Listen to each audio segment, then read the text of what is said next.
Whether you're buying or selling your home, the brokers of Me Realty will work with you to get the deal done.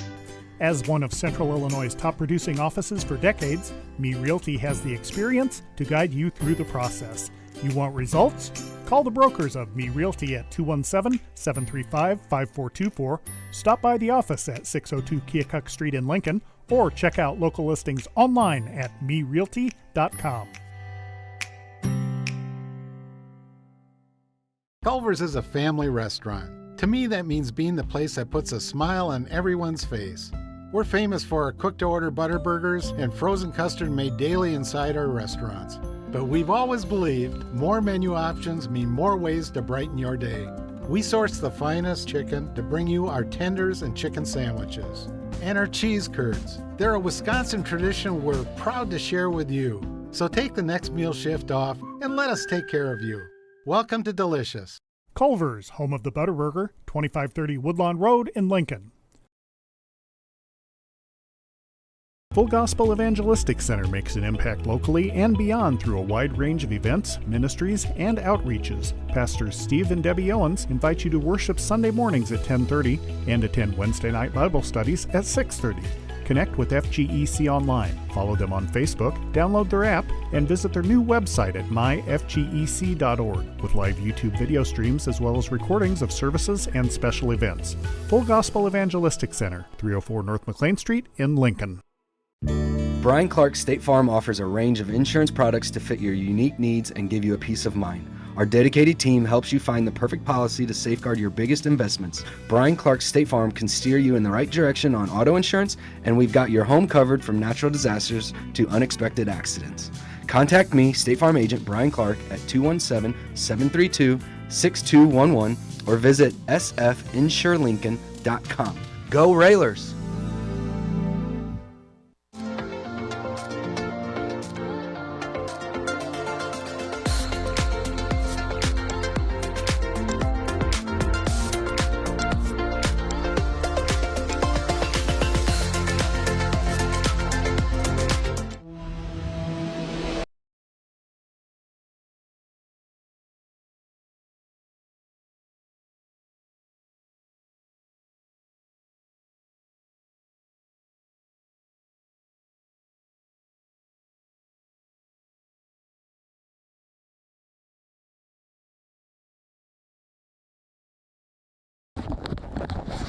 Good morning, sports fans. Joe Ryan, Jake Johnston, and Coach Al here this morning. Joe's still trying to figure out how to put a headset on. First time I've ever had one on. Yeah, we noticed. And if you listened to the game last night, you'll know that. Yes, everybody's a little upset about last night's game with you on the announcing. Yep. You can tell when things didn't go well, and I have to tell you, I don't think it went well. It was pregame. I didn't realize I was going to be play-by-play, and Josh didn't know it either. We were kind of looking at each other, and I said, "Josh, just take it." And he's like, "Well, it's not what I do." I was like, "Well, see, he did a good job." Yeah. I guys didn't. did good. I didn't. I'll tell you that. Well, hey, it's another Saturday morning on the sports show as we get ready to go, and we're enjoying some coffee. We're laying around here lounging. We brought a Christmas tree into the productivity. Nice job with our, what do they call them? You got them out at your place? The little vignette. Yeah, we got a little vignette set up in here. Coach Al, do you know what a vignette was? No. Well, See, now you do. You can learn from, you go to Jake's, he's got something like this all set up that makes it look like it's already at home, and it's a vignette. No. Jake would know how to do that. I use that word a lot now, vignette. Welcome to our vignette, Coach. Lovely. Lovely. Well, let's jump into our action last night, Coach. We went over for a tough game at Jacksonville in the bowl, and things did just started out not going Lincoln's way, and it continued the entire game. But you got them all fired up and back in the game, but we just wasn't enough to get over the hump. We played really hard the fourth quarter, and we got back, and I think we cut it to 3. But throughout the whole game, they were much more aggressive. They've got a player that just can score at will, and we just allow him to do that. And I think the first half he had 20 of their 27, and you have to recognize that and be able to find him and get out on him and cover him. But that's beside the point. They beat us up on the boards pretty good, and then we decided we're not getting it done in this. So about the end of the third quarter, we decided to move the pressure up, and we made a run at it in the fourth quarter. You can't play a full game like we did the fourth quarter. The denial, full court pressure, and be able to survive. So it was a good thing for us to see that we could do some things like that, but for the most part, it was all about the rebounding and on the boards that giving them second and third shots. Well, let's go through some of the kids that you've got out right now that are sitting, and we got Drew Hayes back in a little bit last night. Yeah, in my years of doing this, I've never had a situation like we're in right now. We've got injuries, we've got sickness. With Comnick out, you got Drew that's been out for about 7 or 8 days, sick, concussion, and you still got Frank out. So then we had a couple others that were visited prompt care for sickness, but that's no excuse. You got to show up and you got to play, and other schools go through it, and we just got to be able to get through it. And I think we're playing a team tonight that's undefeated, so it doesn't get any easier. No, but missing the two big boys in the middle, I mean, those guys are your anchors down in the paint. Especially last night. What's that kid's Jacksonville name? was 6'6", 6'5". McCombs, 6'5", 260. I'll tell you to talk about him for a second. I got a kick out of watching him because he can play. He gets up and down the court. I don't know that he came out of the game. No, he didn't, and he signed to play football at Western Illinois. So he's a very, very good football player. He had an older brother that ended up. He was a basketball guy. He ended up going to Lewis University and playing there. So it's a very athletic family, and he did it. He was athletic. You don't move when you hit him. It's like running into a wall. And he shoots flat-footed threes. Yep. That's tough to do. He makes them. Yeah, he made a few. So that's tough in the paint. And, you had Bryson there. Vlahovic is in there, but he just doesn't have that weight on him like his dad. You're looking at a guy that's 6'5", probably 260, 270, and you throw Bryce out there at 6'4", about 130. Now, who's going to win that battle? Yeah, so that hurts in the paint, obviously. Yeah. And then Josh and I were talking last night about you don't have that when you put a couple of kids in there and then you go out as a group, you don't have that. When you play together all the time, I know where you're going to be. I know where Jake's going to set up. And we've got guys playing out of position just to fill the holes that we have. So the kids have done a nice job with that. I was just disappointed on our rebounding last night about attacking the ball and everything. But, they were much bigger, longer, and they created a lot for themselves with the rebounding.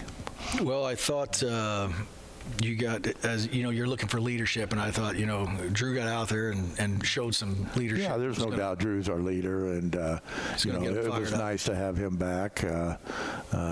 So hopefully things are starting to get better. We're hoping maybe Frank will be back next week. He's got that knee, but you mess with you. There's two things I don't mess with: is the neck and the knee. So and the head. I got to deal with that now. But other than that, you're in a pretty good position. Yeah, but I'm afraid we're going to get him back. We don't want to bring him back too soon and create a more serious problem. So we'll just have to wait and see. I think he's more on a day-by-day right now. And I thought Comnick was really just kind of coming into his own. He had really stepped up, I thought, this year and was getting better and better. And I always use the word peak, but I thought he was really playing well, and then this happens. And what's his time frame, you think? We're still waiting, I think. He had an MRI Wednesday, Thursday. So we're still waiting to see what they're going to want to do with him and go from there. So I don't have any other information on Carson other than I don't have him. Well, you know, when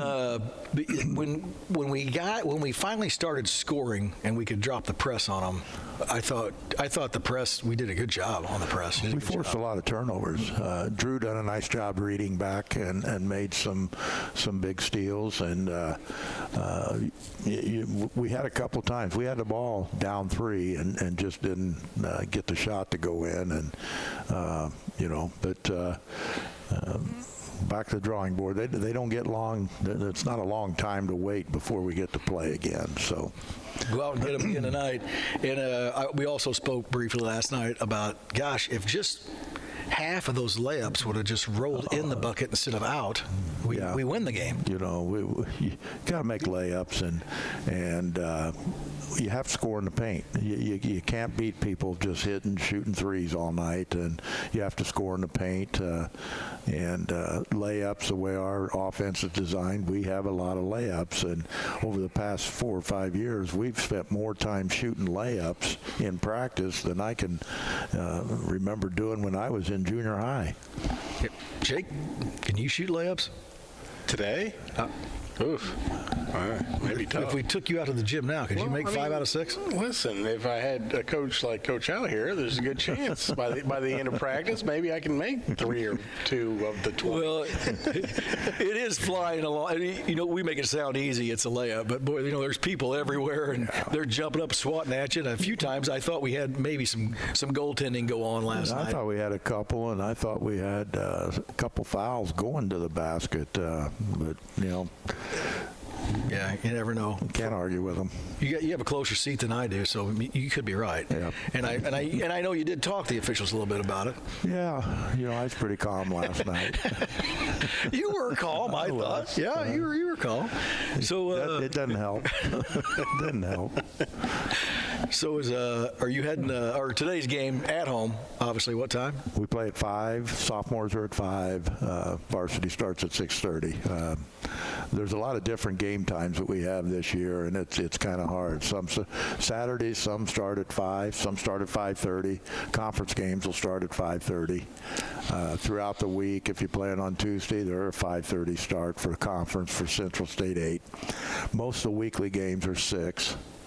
Sophomores at 6, but then you get to the weekends, sometimes you're playing in the afternoon, so it just kind of varies. So we got to make sure that we get our starting times out there. But tonight is at 5 and 6:30. And this HPR team's good, huh? Undefeated. Yeah. So if we back up just a second, tell us about sophomores. They won last night. They won. They struggled the first half. They come out second half and played very well. They executed much better the second half.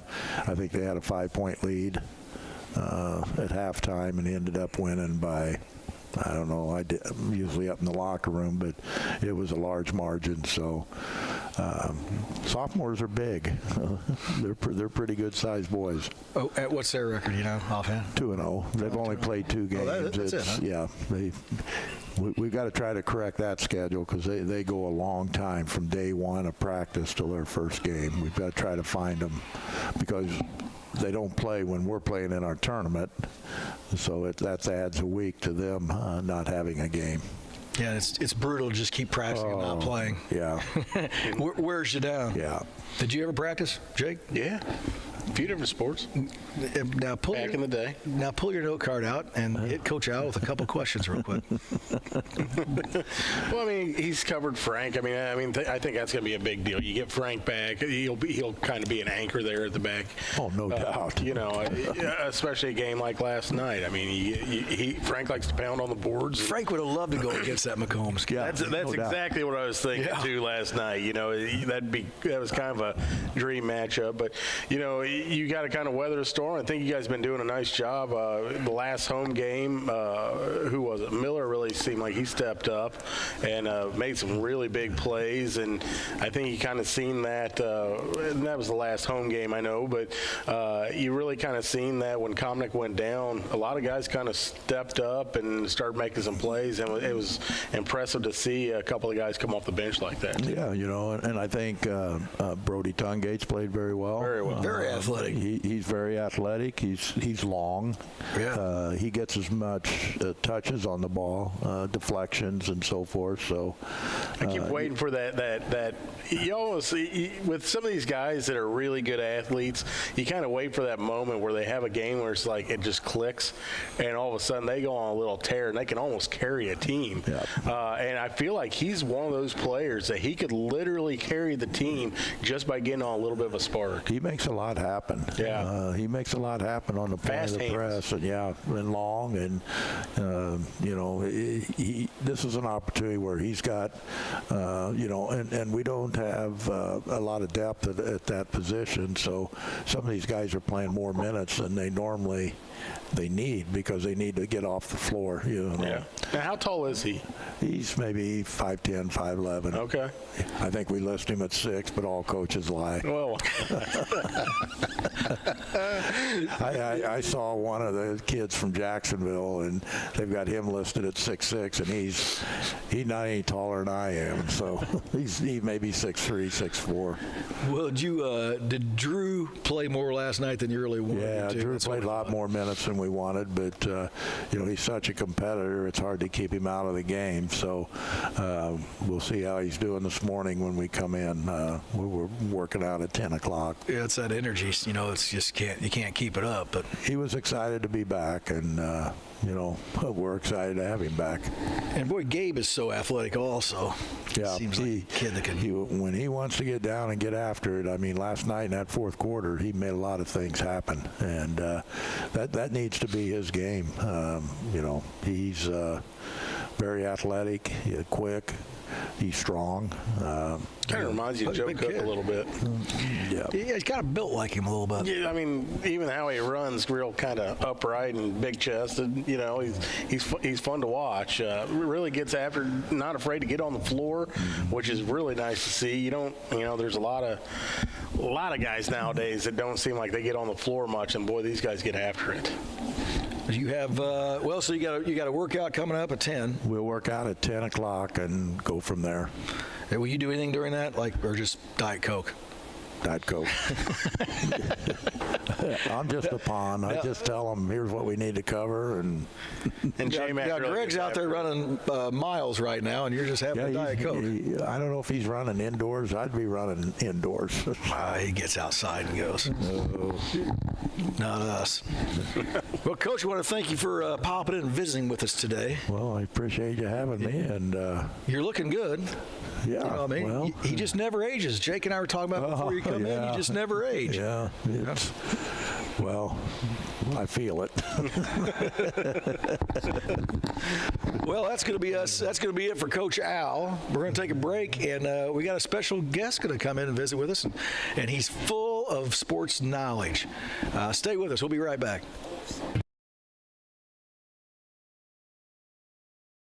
Full Gospel Evangelistic Center makes an impact locally and beyond through a wide range of events, ministries, and outreaches. Pastors Steve and Debbie Owens invite you to worship Sunday mornings at 10:30 and attend Wednesday night Bible studies at 6:30. Connect with FGEC online, follow them on Facebook, download their app, and visit their new website at myfgec.org with live YouTube video streams as well as recordings of services and special events. Full Gospel Evangelistic Center, 304 North McLean Street in Lincoln. Are you sick and tired of the telephone calls, text messages, and ads in the mail for Medicare open enrollment? Medicare open enrollment begins October 15th and ends December 7th. Changes made during this time will go into effect January 1, 2025. Feel free to call me, local Medicare agent Darrett Entwistle, and set an appointment to go over 2025 changes and plans. My office is in downtown Lincoln, or I can meet with you at your home if you like. Again, call me, Darrett Entwistle, your local Medicare agent and your friend in health insurance, 217-651-8046. Culver's is a family restaurant. To me, that means being the place that puts a smile on everyone's face.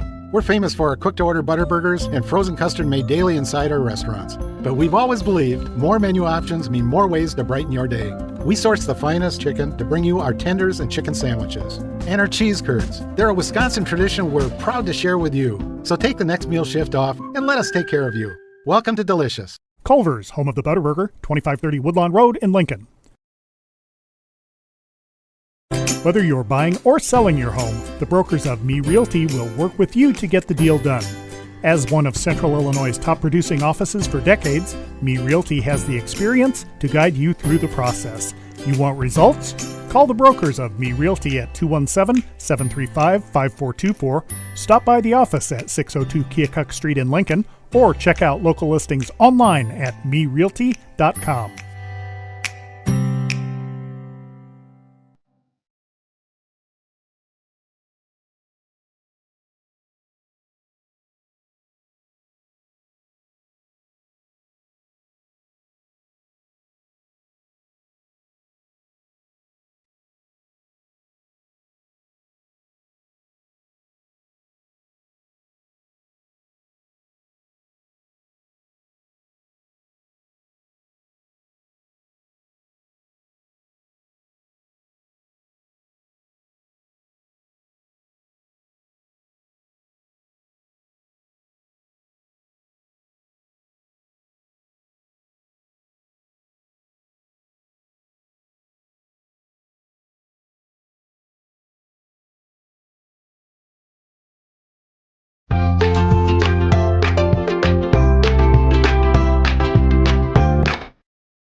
This is Terrence Stolzenberg from the 2024 Lady Railer State Champion Basketball Team, and you're listening to Cheap Seats on WLCN.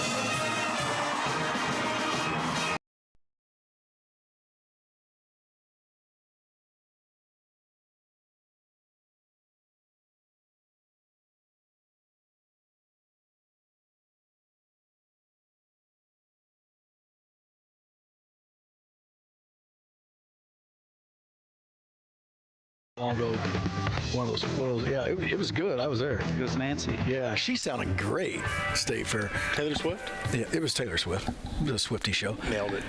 Welcome back to the Cheap Seats. We're sitting over here at Copper and Oak. We got a little Christmas vignette going on. Joe Ryan sitting around with Jake Johnston. Lloyd's running the camera as usual. Jim's over there fighting the chords as usual. And we have, he can't play any chords, but he can fight them. And then we got a special guest coming in. Joel Vincent going to join us. Joel, how you doing? Pretty good. Thanks for having me in. Oh, we'd love to have you on. I know you weren't here early for makeup, but we dimmed the lights some. You look good. Thank you. We brought you in today because you're a vat of information of sports. Well, I don't know about that, but I guess we're about to find out. Yeah. Well, first of all, tell us about how you doing. We haven't seen you. You haven't been on. No? When was the last time you were actually on the air in person? Oh, Jim, I'd say probably a decade. Probably. Has it been that long? Probably, yeah. I'd say so. Wow. Stand up. Let the viewers get a look at you. We're good. Peel that shirt off. Let them have a look at you. We don't need to do that either. Have you ever seen a melted candle? That's it. Yeah. I think we're good. That's funny stuff. But, Joel, we do know that you stay on top of things sport-wise. You're kind of... You're in that. You know what's going on. Yeah, I try. I just... Something about sports always grabbed me even as a kid, and I've always tried to keep an eye on stuff. And as I got older, and either root harder for certain things, other things are less important. I just try to hone in on things that are interesting and other things I don't pay attention to. So we may hit some stuff that I don't even know about today. Well, you're looking at two guys that don't know anything, man. You know that. I think we're going to start off our little conversation today, though, with your sweatshirt. You wore your Illinois sweatshirt in. Big game today. Big game. Illinois at home taking on #1 Tennessee. It is a big game. It's, I'm trying to think. I was at Assembly Hall when they beat Wake Forest when they were #1. Years ago when Chris Paul was at Wake Forest, yeah. So I was there for that. My dad had season tickets for years and years, and I know the Flying Illini years, we definitely were at all the home games. And it seems like they played Georgia Tech that year, maybe at Illinois, and they might have been #1. So I don't remember if I've seen 2 or 1, but I've been to 1, and today it kind of does feel like the whole Wake Forest thing a little bit all over again. I think the Northwestern loss took a little bit of shine off Illinois. They had a bounce back against Wisconsin. I'm not going to say it was a nice bounce back because personally I thought they played terrible. Good when you can play terrible and get a win. Sure. And when you've got the better talent, that's what should happen. So that was good, but a win today probably going to vault Illinois if they were to win and back into the not top 25, but probably the top 15. Just because you handle Wisconsin and then Tennessee back to back, that's going to catch a lot of people's attention. You upset #1. And I saw there's a CBS Sports Network. I get that channel for whatever reason on my satellite, and they do usually a nightly college basketball thing, and 5 of their 6 guys picked Illinois to beat Tennessee, which I thought was, I know. And the line, if for people that gamble, I was surprised. I assumed Tennessee would be like 5-point favorite. Well, they opened at 4, and apparently it's down to just 1. So I'd say the money's probably coming in on Illinois is what that tells me, which is a little surprising, but... As you say, for those people that gamble, I just read a thing that said everyone gambles. They said there is as much money being bet on the NFL on Thursday Night Football as most average Super Bowls, which is incredible. Yes. It's taken over. It's big money in it. If that line to move that much, those guys must be looking at that home court advantage, wouldn't you say? I'd say so. Listen, I mean, you look at this game and you have some warm fuzzy feelings, and you have some warm fuzzy feelings because you're going over there. And at the end of the day, I think they're only going to be hearing grand old Rocky Top, Tennessee. I mean, it's going to be. I don't see it. I don't see it. I think Illinois is going to fall, and it's going to fall hard today. Well, I don't have rosy feelings, just to be honest with you. All right. I think that they definitely have the talent to win. If part of my problem with the Wisconsin game and the game before that is, and certainly Brad Underwood they know way more about basketball than I do, but they need to make a change in the starting lineup, my opinion. If you're going to, I wanted them to do it against Alabama. I wanted them to do it against Arkansas. They haven't done it yet. A couple days ago, I would have said either Trey White or Hummer Rickhouse should probably be out over Will Riley, because I don't think you'll find another program in the country that's sitting the top 10 draft pick on their bench. Don't care if he's a freshman or not. Kentucky doesn't do that.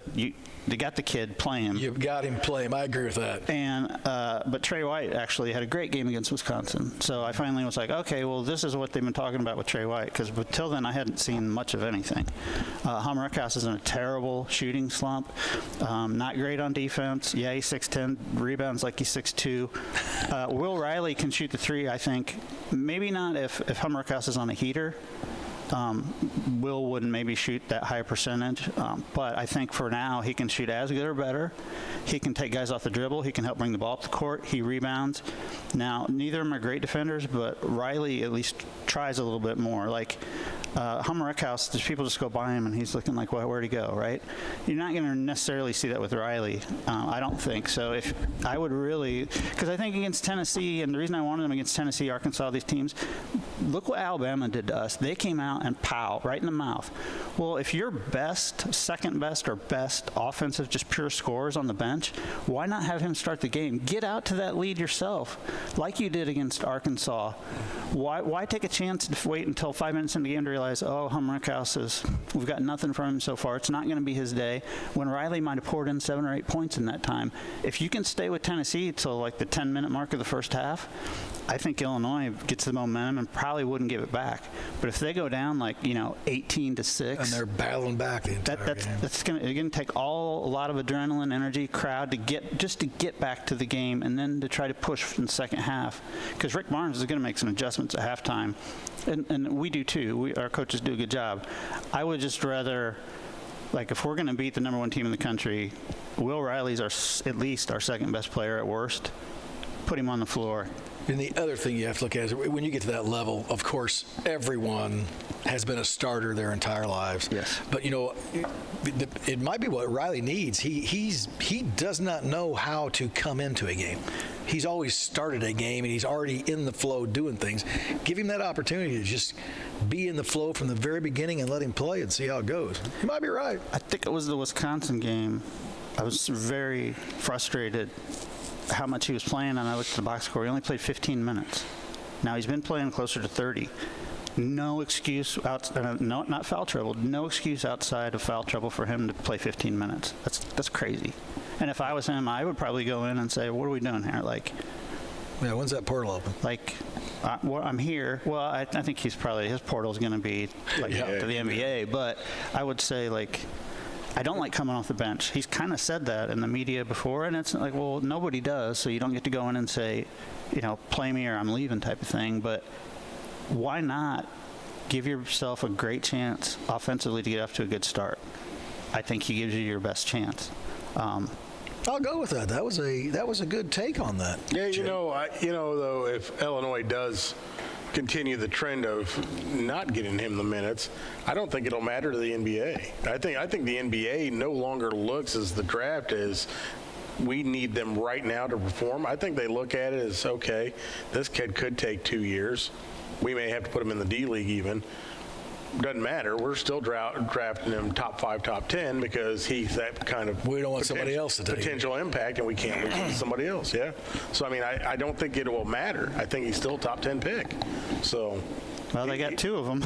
Yeah, well, it's true. The other one's climbing up, I think, Sam Vicente and some of the NBA draft experts that cover international stuff have got him up to 5th or 6th now. No kidding. Yeah, because, he's dropping 22, 6, and 7. Yeah, it doesn't hurt.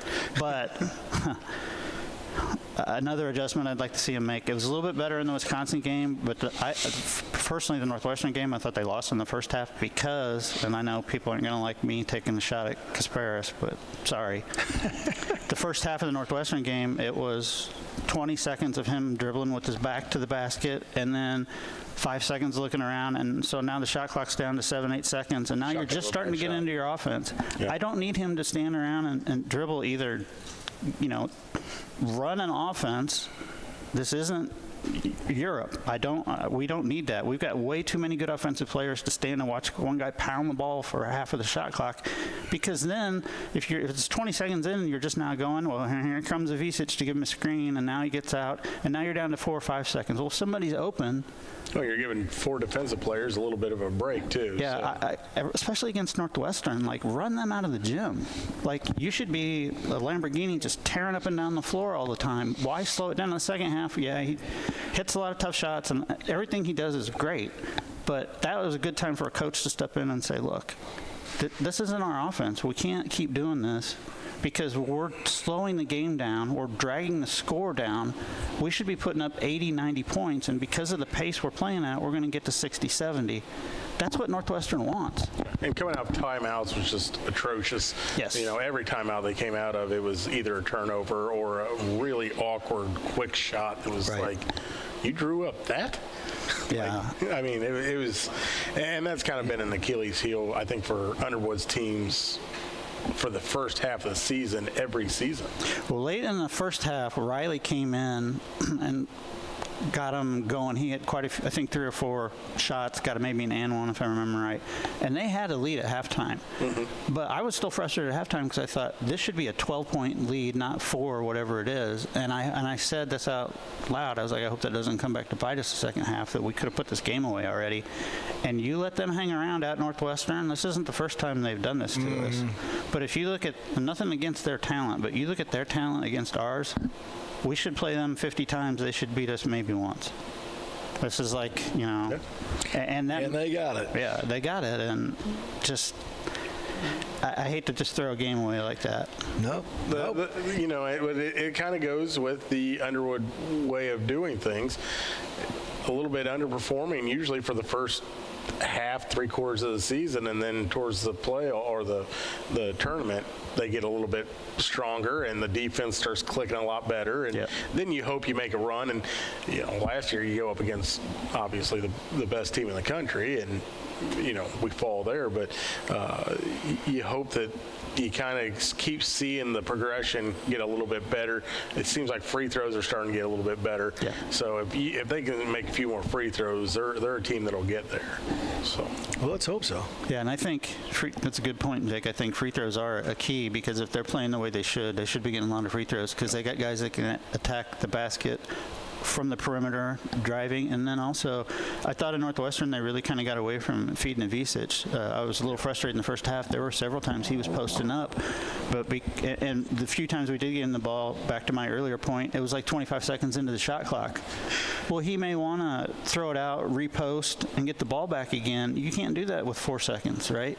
So I would love to see them get him going early, let him do a little bit of inside and then go out and, if his 3 games working, then that helps with the Hummer-Rickhouse struggles a little bit too. But if you think back to like the Arkansas game, Ivisic was just unbelievable. I think he hit, 6 out of 7 threes or something crazy.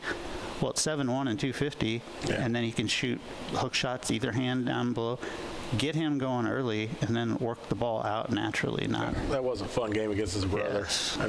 You see them both there in the circle and whatnot, and all the way out the top of the circle too. So what we did to Arkansas the first 5 minutes of that game, that's what I worry will happen to us today if we don't come out all the way up here with our best lineup. Now watch, Hummer-Rickhouse will start. He'll hit 5 threes the first half. Just start draining them. Yeah, Joe, that's why we're here. I'll get a text from Joe that says, "Who was that? Yeah. Who was that you wanted to say?" Had it been 10 years since you'd been on? Yeah. Welcome to another 10.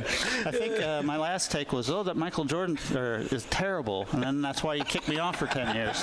No, honestly. Yeah, you were wrong there. Yeah. Well, hey, okay, we talked Illinois. We're going to take a break, and when we come back, we're going to talk about a wealthy baseball player, and then we'll probably talk about Army-Navy. Army-Navy coming up today. Okay, you're on the cheap seats. Stay with us. Full Gospel Evangelistic Center makes an impact locally and beyond through a wide range of events, ministries, and outreaches. Pastors Steve and Debbie Owens invite you to worship Sunday mornings at 10:30 and attend Wednesday night Bible studies at 6:30. Connect with FGEC online, follow them on Facebook, download their app, and visit their new website at myfgec.org with live YouTube video streams as well as recordings of services and special events. Full Gospel Evangelistic Center, 304 North McLean Street in Lincoln. Are sick and tired of the telephone calls, text messages, and ads in the mail for Medicare open enrollment? Medicare open enrollment begins October 15th and ends December 7th. Changes made during this time will go into effect January 1, 2025. Feel free to call me, local Medicare agent Dara Entwistle, and set an appointment to go over 2025 changes and plans. My office is in downtown Lincoln, or I can meet with you at your home if you like. Again, call me, Dara Entwistle, your local Medicare agent and your friend in health insurance, 217-651-8046. Culver's is a family restaurant. To me, that means being the place that puts a smile on everyone's face. We're famous for our cooked-to-order butter burgers and frozen custard made daily inside our restaurants. But we've always believed more menu options mean more ways to brighten your day. We source the finest chicken to bring you our tenders and chicken sandwiches. And our cheese curds. They're a Wisconsin tradition we're proud to share with you. So take the next meal shift off and let us take care of you. Welcome to Delicious. Culver's, home of the Butterburger, 2530 Woodlawn Road in Lincoln. Whether you're buying or selling your home, the brokers of Me Realty will work with you to get the deal done. As one of Central Illinois' top producing offices for decades, Me Realty has the experience to guide you through the process. You want results? Call the brokers of Me Realty at 217-735-5424, stop by the office at 602 Keokuk Street in Lincoln, or check out local listings online at merealty.com.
Lincoln.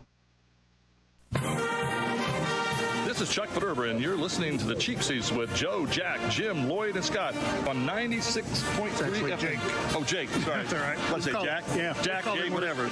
This is Chuck Federber, and you're listening to the Cheap Seats with Joe, Jake, Jim, Lloyd, and Scott on 96.3 FM WLCN. Yeah.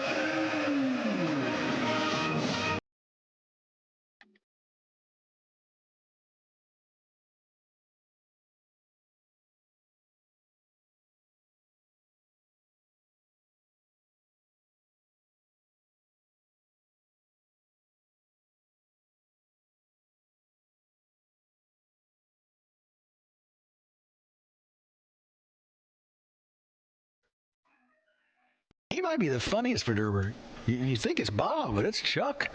I'm telling you right now. Welcome back to the Cheap Seats.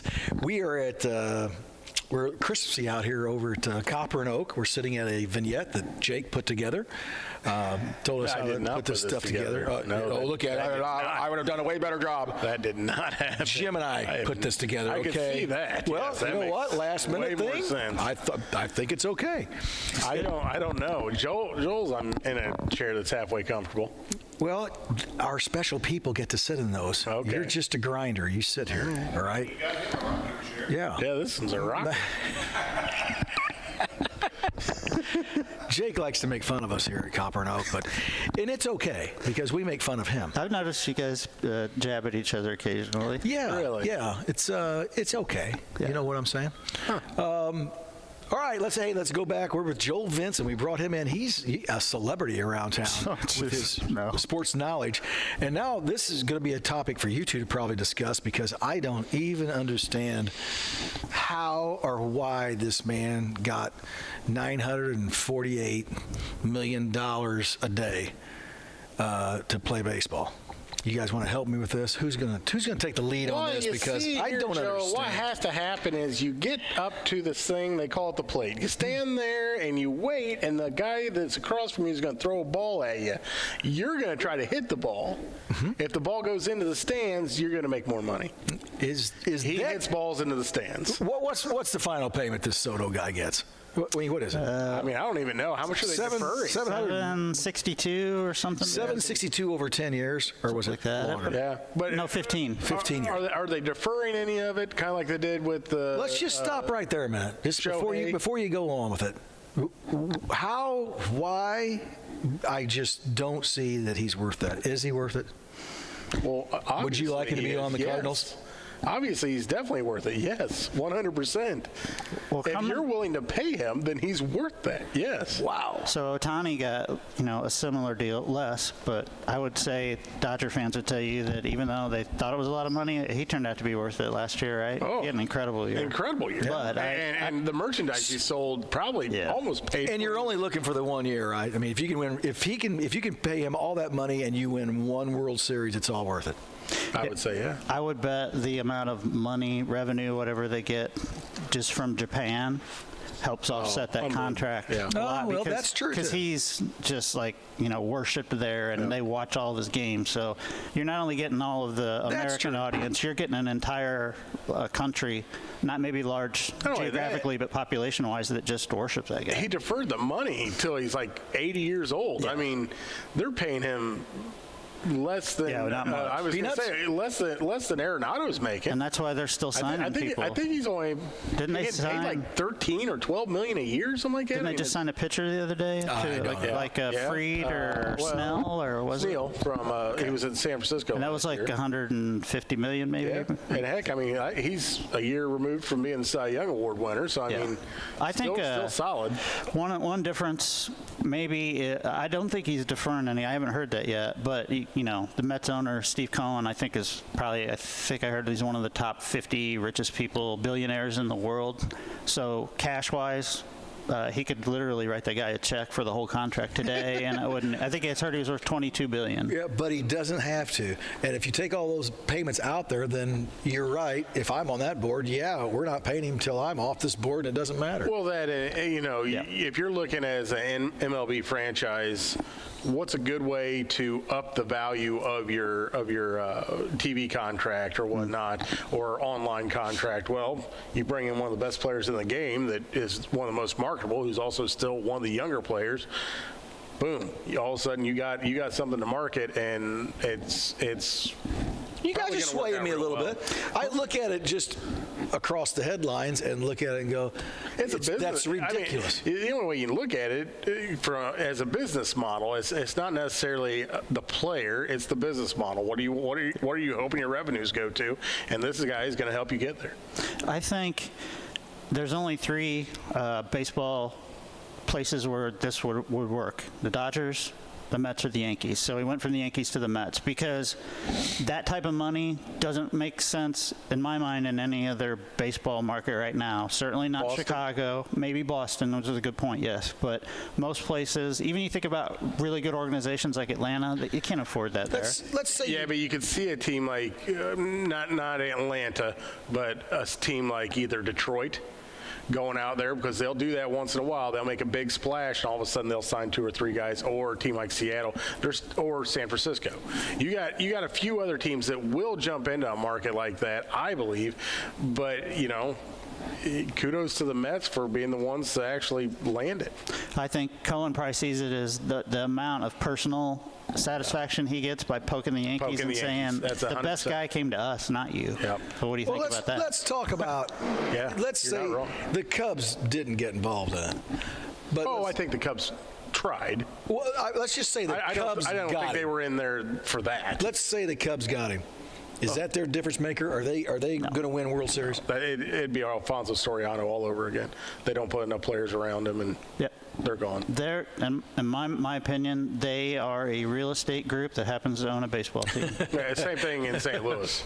St. Louis, the DeWitts are making more money off their real estate than they are the Cardinals, and which is so wrong. And at a detriment to the Cardinals, because boy, I mean, that's a city that's starting to rebel a little bit against St. Louis. I mean, you're seeing the fan base not show up. I mean, the tickets may be sold, but they're not showing up to the park. So, well, everybody's going to support a winner. I mean, that's just human nature. Well, that, or if you have your players there, when they had Pujols and Yachty and Wainwright, fans show up because that's their guys. They're not going to let their guys down, and those guys performed for them. Well, as in St. Louis, who do you have right now? I mean, Goldschmidt's gone. Arenado's more than likely gone. Neil Lomax, no, he's gone. Neil's gone. Gone. Neil Lomax. I had to think about that for a minute. Yeah. There goes the Wayback NFL machine. I just watched clips of him last night. So, of course you did. I'll be honest That with you, puts when you him to said sleep. that, I thought, did he say Neil Lomax? Am I thinking of a different Neil Lomax? And then I realized I was talking to Arizona Cardinal Joe. That's funny. Anyway, I don't see. I just read the headlines. I'm too, just black and white. I look at it and, my gosh. But you're exactly right about the revenue of a whole different country that's going to watch it. Yeah. And I guess in the long run, if you're just dragging it all out, I mean, I'd sign off on a lot of stuff that I really don't have to pay right now, and I might not even be here when I have to. And that is a big difference between Soto and Ohtani, is Soto's not going to have that overseas draw that they did there for LA. Mm-hmm. So, I mean, there is a big difference there of revenue coming in. But still, you look at your business model and move forward. Now, does he sell his house and move, or does he stay in the same house? I think he buys like 3 more. Yeah. Probably. I'm guessing 3. I bet. Well, he doesn't have any of that money yet. Oh, there's already places saying, here's your watch, and just sign here. I'm sure the Mets will find a nice luxury condo close to the ballpark that he can stay at. Yes. They can take care of things. I would think for... It used to be a factory, completely renovated. Right? You're about the Cubs, you'd asked. I would say if the Cubs were to sign somebody like that, then I would probably guess the rest of the roster around him is not going to be very good, because they're not going to do what the Mets, Yankees, and Dodgers do, and he's just going to be another big contract. He would be their big contract, and not just the Cubs, the Cardinals, the Whites, most of the teams in MLB. If you paid that guy, it would just be a terrible roster around him, because even though I believe the Cubs ownership has the money to do other things, for whatever reason they choose not to. Yeah, so why would they if people just keep coming? And maybe the reason they choose not to is exactly what I go back to, the real estate thing. They know they've got a captive market. They're kind of like the Bulls. Do you know the Bulls led the NBA in attendance last year? They led it the year before. They led it the year before. They led it the year before. Yeah. They'll lead it this year. When's the last time the Bulls had a great team? Right? 88. Maybe Derrick Rose's peak years, but they know every year that stadium is going to be packed. The Cubs know people are going to come to that stadium, and so if I can tear down 7 dilapidated buildings in the neighborhood and put up hotels and all this other stuff, and I can have this little toy baseball game that I baseball team that I get to mix and match. Like I go hang around at in a skybox. It's like, well, yeah, we want to win, but to me, it was almost like they said, we're going to get Theo, we're going to get all these people. Once we won the championship, it's like, all right, now let's get on to our business needs. Yeah. And Theo hit the road. He couldn't get out of there fast enough. Matter of fact, I think the last year he probably hurt them more than helping them by staying around too long, because he had already kind of decided he was leaving. And then since then, they've really, I think, done a terrible disservice to their fans, because they haven't really, in my opinion, tried to compete since then. I mean, nothing that they do really makes sense to me. And that's could be right. Probably why I don't watch them. No more Bulls? No, I was talking about the Cubs. Oh, okay. No, I still watch the Bulls because I like to watch Io. But I think, yeah, but you're going to still watch the Cubs. No, I don't. I probably haven't watched an inning of Cubs baseball in 20 years. I'm very impressed. Not a fan. What if they'd have picked up this big dog for $800 million? No. Yeah, the team would have definitely suffered for that. No. I keep saying I'm going to quit rooting and watching the Cardinals, but I keep doing it, and they're just horrible again. It's all the time, constantly. Are you talking Arizona, or are you talking St. Arizona? Oh, okay. Joe. Your side was jumping there. Ridiculous. Now, take what you just said and imagine if you were a White Sox fan. Oh. And now you know why my bitterness towards baseball. Mm-hmm. What was that, 05 they won? Yes. Yeah. That was a fun team. El Duque beat the Red Sox at Boston to get to the World Series, and then they beat the Astros. Were some of those stories I saw over the course of the year where they had 17 people and 24 people, all that stuff at games, were those White true? Sox? Yes. Oh, yeah. There in Oakland, it was pretty bad. Yeah. But, the Chicago's kind of lucky. Even the Bears, the fans are going to come watch the games. Now, the tickets are all sold. Yeah. They may not show up to the games, but other than the White Sox, the three major sports in Chicago, they know they're going to get. They've got here's how many seats we have. Here's what we're going to charge. We know we're going to get this amount of money every year. So, that's why Reinsdorf is just like, well, yeah, we're not winning, and I'd like to win, but boy, I'm making a lot of money. These people keep showing up, even though we're not very good. So as long as they're going to keep paying money and coming, we'll keep opening the doors and putting a mediocre product out there. Well, I know when we had... And they keep their salary at a level that they're like, oh, we're competitive. When we had Rams season tickets, it is right now. Like, right now, they are sending out... I know I talked to my buddy Skip that has season tickets in Arizona. He has 10 seats. Wow. And he already has paid for his season tickets for next year, because they're hitting him up right now and saying, here's for playoff games, because you're not really out of it yet, so you don't know, and so we need your money now to guarantee you playoff tickets, and that money will go toward next season's seats, so they get all your... So like what you're talking about, they already, basically by the end of the year, they already know how many season tickets they've sold for next year. Correct. So it doesn't really matter if we win or lose or make the playoffs or anything, we've already got this money. Yeah, they just open the doors. They do have, like the Bulls I'm talking about, they have a great entertainment thing. There's a lot going on, like in timeouts, halftimes and stuff, and they have a lot of special events for kids and things. So they're going to get families out there to watch, and you just hope eventually they'll get back to, it'd be fun to win and do all this other stuff.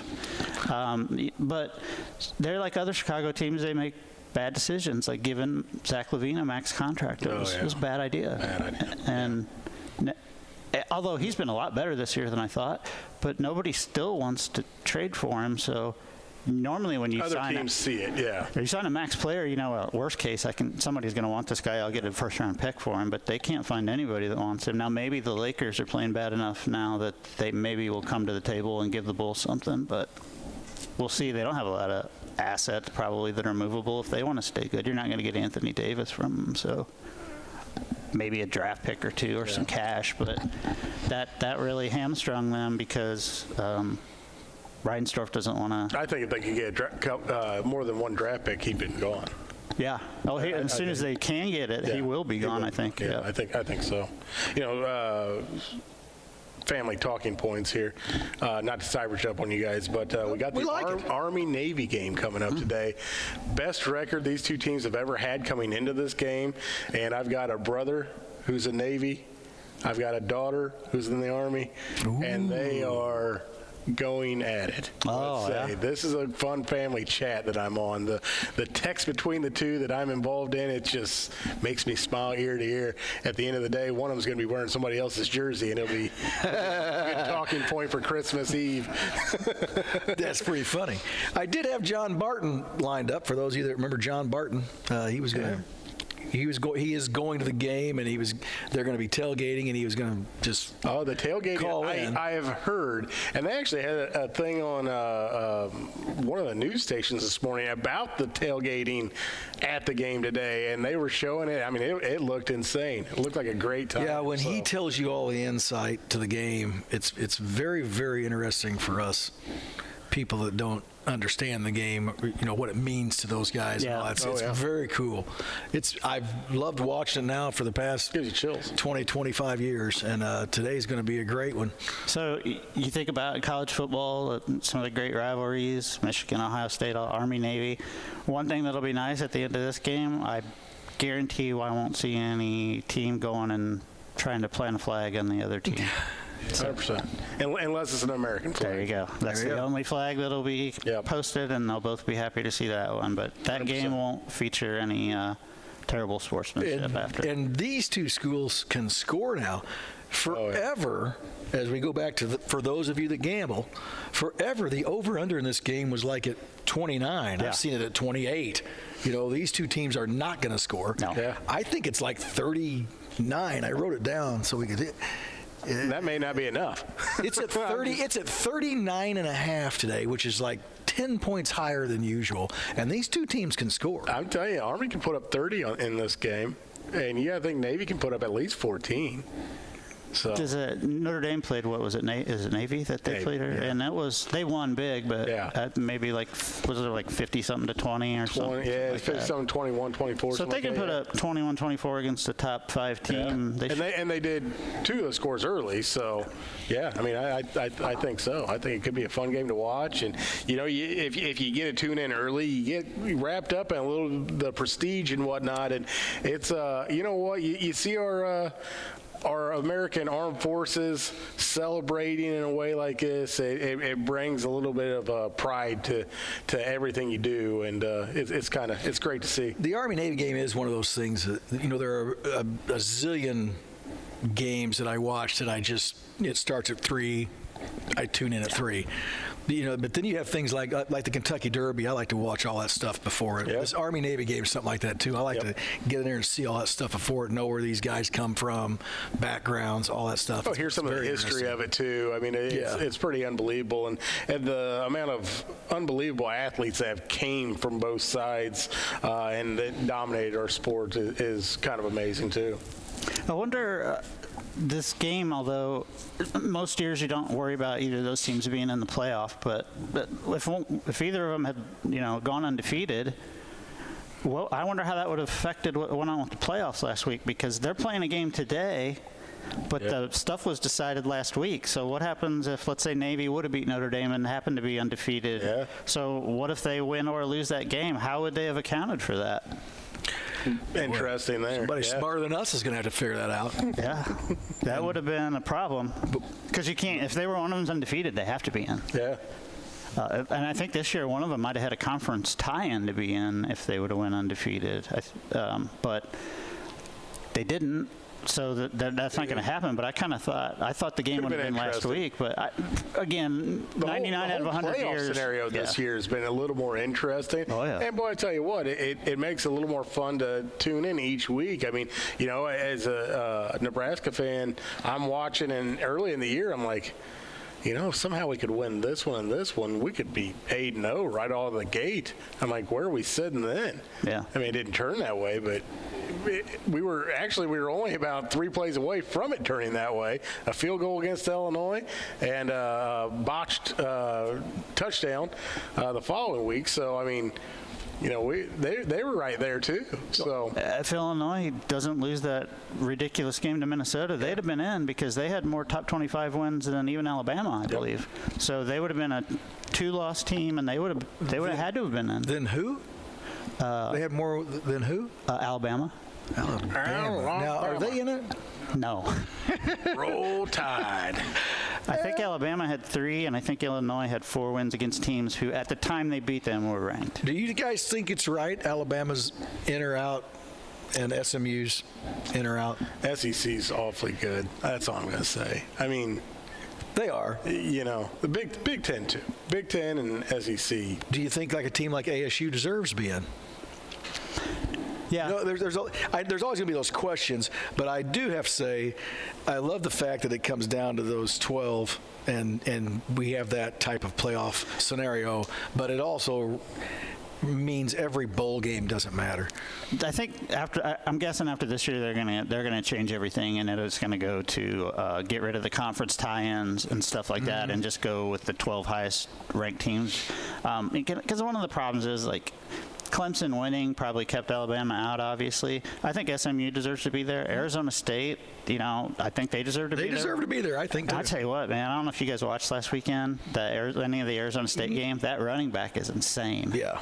Like, he is like a little bulldog, and anything gets in his way, he just runs it over. Scaraboo or something like that. Because I thought, wow, that's a cool name, too. Like, Halloween, he probably makes bank. Right? Scaraboo.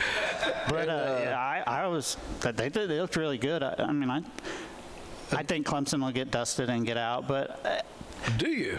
Yeah, I would have liked to have seen Alabama just because, selfishly maybe, just that name, like that's like having Duke or Carolina in your basketball. Exactly tournament. right. You know, it's a big brand, but I didn't want it to come at the cost of SMU because I think they deserved to be in 2. And man, SMU when we were kids. SMU was... They were the team. Yeah, Eric Dickerson and Pony, Craig... yeah, played for the Niners. Right. Roger Craig. No, I'm thinking of... they had a running back that was there at the same time. Oh, you're right. He's a ESPN host, and his kid was really good, and then his kid went to, like, Arkansas, and the coach locked him in a shed one day, and... I'll think it's Craig something, but anybody. You're right. And then remember, as we were kids, they got the death penalty. The only football program I can remember, they said, no, you're not a football team anymore. Your whole program's gone. And it has beat them down this long. And it kept them for like 20 years, and now they're... And, of course, you wonder, well, wait, why did they get in trouble the first time? Oh, because a bunch of people with oil money or... Oh, that probably isn't happening today now that things are legal, right? Wink, wink. So, but everybody can do it today, and it's legal. Yeah. But now it's... All of a sudden, SMU's back. Well, for us, SMU was a great program at one point. 100%. SMU against Penn State, you like SMU in that? Because Penn State's tough. I wouldn't be surprised. I worry about Penn State's offense. Like, they have a great defense. I agree. Man, their offense is... I will tell you what, that little quarterback played well. He got beat in that game, the last one, but he got a couple of bad throws, and boy, he's a tough kid. Yeah. Yeah, he was fun to watch. And the running back from Boise State. Oh, Genty? Yeah. Ooh, that kid can go, too. I would love to see, I don't know how the bracket's in front of me or in my head, I don't have it either. If you could get Boise State to play Arizona State and have those 2 running backs going, that would be like great old school. Yeah, absolutely. To watch, that would be fun. Well, you got Indiana and Notre Dame. That would be fun. Yeah. I mean, just as a rivalry standpoint, I mean, that's and where's that game being played? That hasn't been a rivalry ever, but it will be on this. Notre Dame. Is that Notre Dame? They'll host because they got. That's the 20th, I think. I think so. Yeah. You know what? We should get a hold of the Ticketmaster, J-Mac. Oh, J-Mac. He can probably get us seats there. Yep. Yes. We should definitely do that. Let's give out his number. As soon as I saw the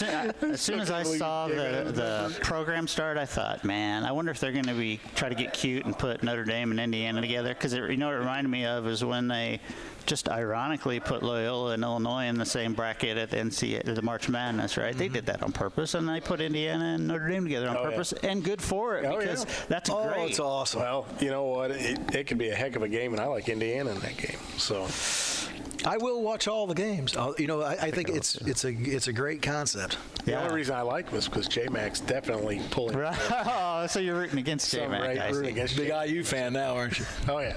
Yeah, one of my buddies is a big Notre Dame fan, so I got to root for Notre Dame, I guess. Yeah, it's so hard to root for IU for anything. Yeah, that's the other problem. Like, I try to push that out, but it really, go Notre Dame. Well, I'll tell you what, that's going to do it today on the cheap seats. We've even went a little over. You will not be getting paid extra. No overtime.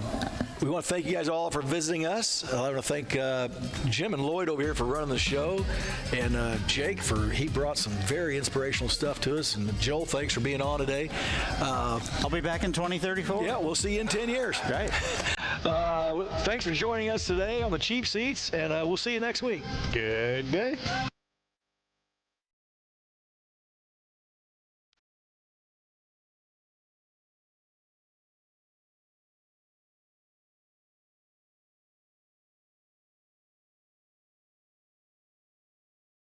Live video streaming of this event is made possible in part by WLCN's live stream technology sponsor, Me Realty, located at 602 Keokuk Street in Lincoln, and online at merealty.com.